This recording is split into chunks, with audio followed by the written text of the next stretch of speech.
Adhinarayanan, and today I'll be presenting our work on folded banks, a 3D-Stacked HBM design for fine-grained random access bandwidth. This is joint work with Bradford Beckmann, Wantong Lee, Mohammad Seyedzadeh, Sergey Blagodurov, Derrick Aguren, and Hayden Hyungdong Lee. First, I'll explain what we mean by random access. Let's say you have a giant table like this as shown on the right side. And if you have to have an access pattern of the form A of B of I, what happens is you access non-consecutive elements in the table. You open a DRAM row, access some bytes out of it, close it, and then repeat the process again and again.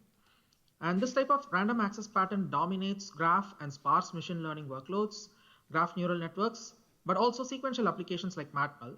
Because of the massive parallelism, these applications behave like random access applications from the memory's point of view. But the HBM itself is designed to be very, very fast for sequential, but really slow for random access pattern. And if random bandwidth is not fixed, your performance, energy, and total cost of ownership will suffer. More concretely, if you take a look at HBM2, it provided 256 GB per second of regular bandwidth. And in 2 generations, in HBM4's time frame, it is expected to provide 2 terabytes per second of sequential bandwidth. On the other hand, if you take a look at random access bandwidth, it has not scaled as well. And in HBM4, it's projected that there will be a 10x difference, 10x gap between sequential and random access bandwidth.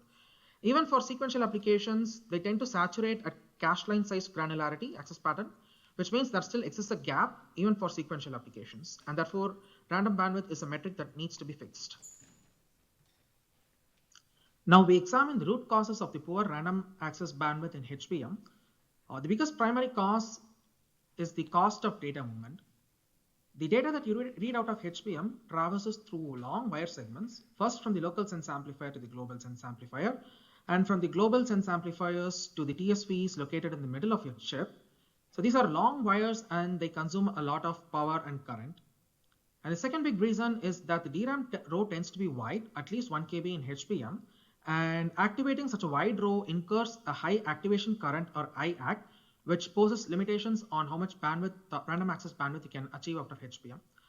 Then the third big reason is that each time you read out a data, you actually read out at a minimum 32 bytes, when for GUPS, for instance, you only need 8 bytes. So that's a source of current and power wastage.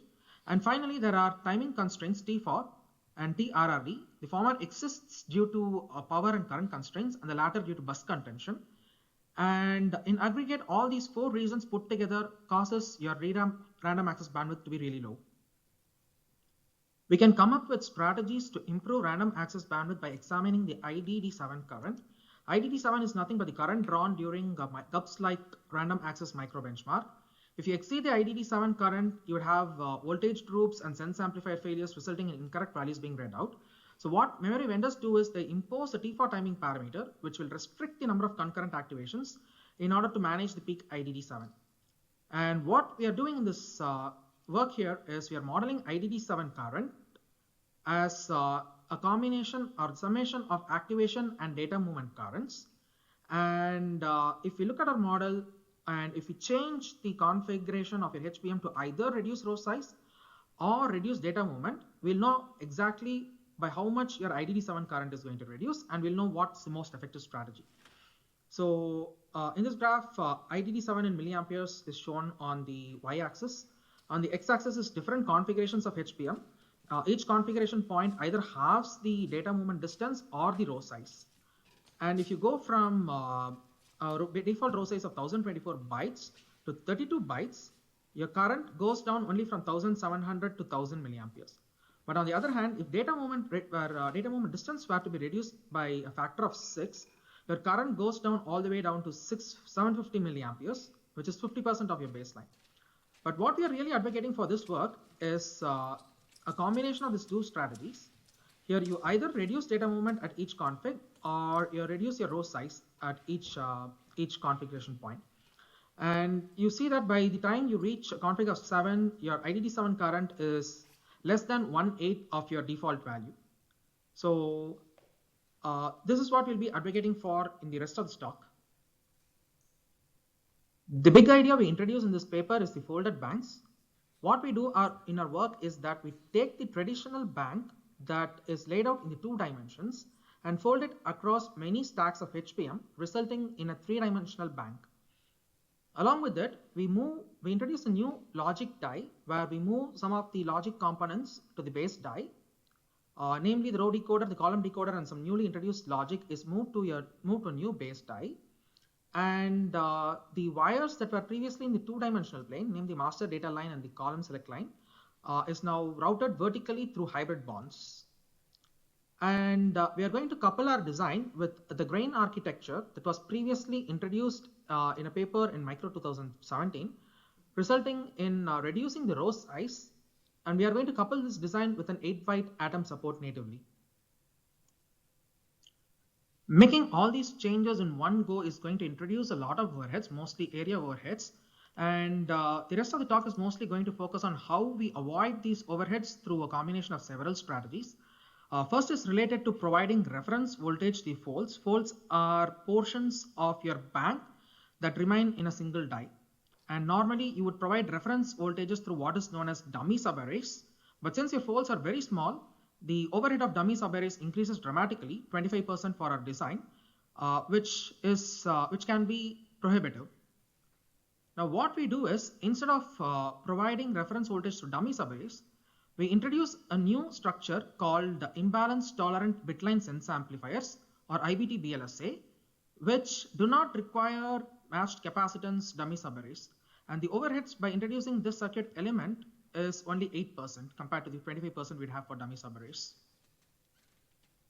Of implementing the grain architecture, remember grain architecture is meant to reduce your row size, resulting in fine-grained sub-row activations. The biggest challenge here is if you were to add grain selection logic into the DRAM die, it's going to add area and complexity. There are many ways to implement the grain architecture, each with different overheads. You normally introduce what is known as a grain selector line, and you do an AND of LWL select and grain select to decide which part of your DRAM row you are going to activate. No matter where you add these AND gates, it's going to introduce some area overhead in the DRAM die.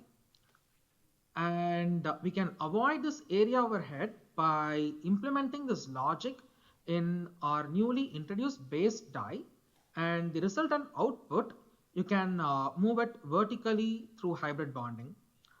Here in the middle, I have some circuit implementations. What we have done here is we implemented the AND gate logic in the base die, and the output is now routed vertically to the HBM stack, to the DRAM die, and this is going to reduce our area overhead of implementing the grain selection logic itself. To quickly recap, our folded banks grain architecture HBM is made up of the following pieces: folded banks, which exist to minimize intra-bank data movement; the base die logic, which offloads complex logic from the DRAM. We are distributing the TSVs to minimize interbank data movement. We adopted the grain architecture to enable fine-grained row activation, and we have a small atom support to reduce the data transfer volume for random accesses. The rationale behind our design is that your data paths are going to be radically shortened by leveraging the 3D stacks, and this reduced data movement is going to reduce your IDD7 current. Namely, the intra-bank data movement is going to reduce by a factor of 8 from the vertical path within the fold, and interbank movement is also reduced by a factor of 16 because you have highly localized hybrid bonding interface that avoids the long distance data movement to the middle of your HBM stack. So compared to prior works, it reduces row size. We are also reducing data movement distance and volume. So we end up getting a better random access bandwidth for our design. And for our evaluation, we primarily used Ramulator, a modified version of Ramulator, which has been validated for HBM 1 and 2. We took that Ramulator and extended it for our designs and the points of comparison. And for timing and power, we used DRAM spec and a component-wise model derived from HBM 3 measurements. For the front end of the system, we simulated the AMD MI200 class GPU, focusing on the cache hierarchy specifically. For workloads, we primarily compare the various design points using GUPs and streams, but we also have a number of benchmarks It's in the paper for reference.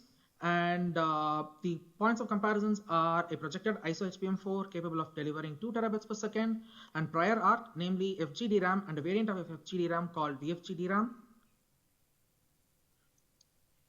And the first set of results focus on the irregular bandwidth for different random access sizes for the 5 points of comparison.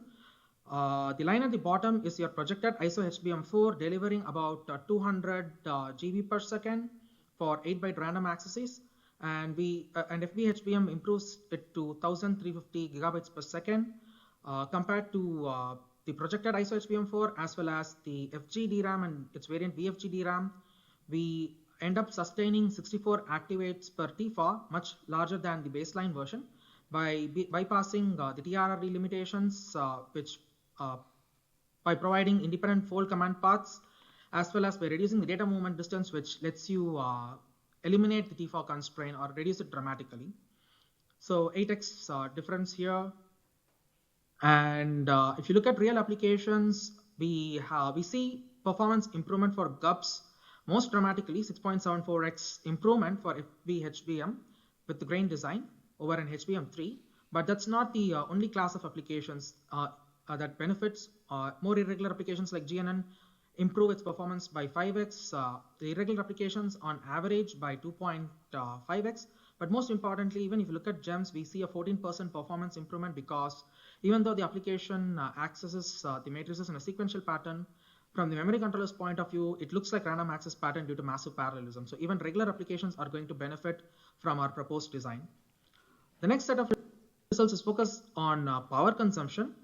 If you look at stream specifically, because we reduce the data movement distance so dramatically, we cut the energy consumption from power consumption from 40 or so watts for ISO HBM4 to 11.3 watts for our proposed FBGHBM design.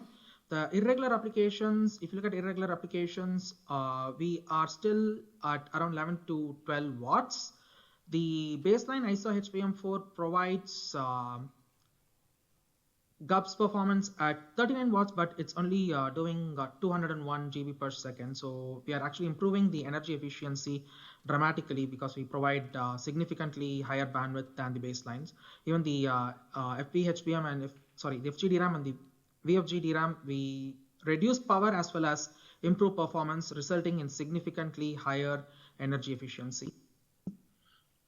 And reiterating the previous point, if we have to break down the components into data movement energy component and row activation energy component, FBGHBM reduces data movement component from 10.21. This is the implied cost for GUPS from 10.21 to 0.58. But even for regular applications, you're reducing the cost from 2.55 picojoules per bit to 0.58 picojoules per bit. That's why the power consumption for stream is significantly reduced for FBGHBM.